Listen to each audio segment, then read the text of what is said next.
रात के 11 बज रहे थे। मुंबई के लोकमान्य तिलक टर्मिनस पर हल्की हल्की ठंड थी, लेकिन स्टेशन की हलचल वैसी ही थी।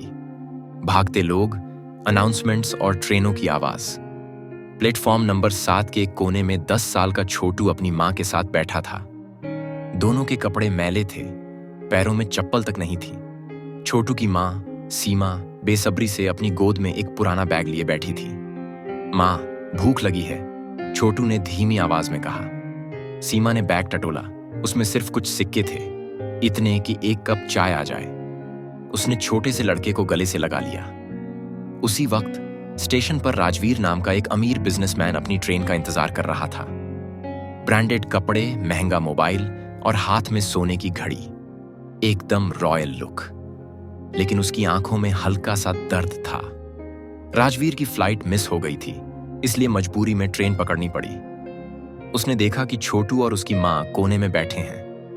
लड़का बार बार अपनी मां से कुछ कह रहा है, लेकिन मां बस चुपचाप आंसू पोंछ रही थी। राजवीर को कुछ समझ नहीं आया।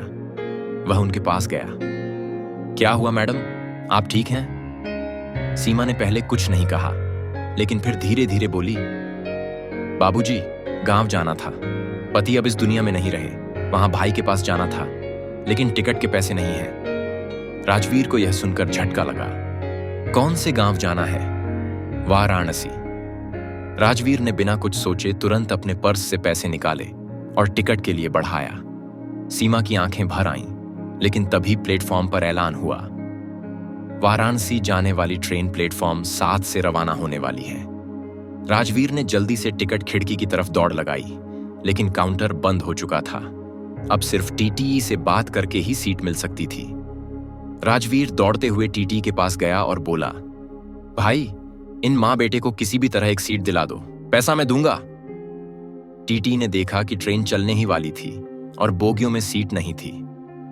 अब सीट फुल है साहब। सीमा की आंखों में आंसू थे। राजवीर ने 1 सेकंड सोचा और फिर बिना कुछ कहे अपनी फर्स्ट क्लास की टिकट सीमा के हाथ में रख दी। अब आप और आपका बेटा आराम से घर जा सकते हैं। सीमा हक्की बक्की रह गई। लेकिन बाबूजी, आप? राजवीर मुस्कुराया। मैं किसी और ट्रेन से चला जाऊंगा, पर अभी तुम्हारे बेटे का गांव पहुंचना ज्यादा जरूरी है। छोटू ने खुशी से राजवीर का हाथ पकड़ लिया।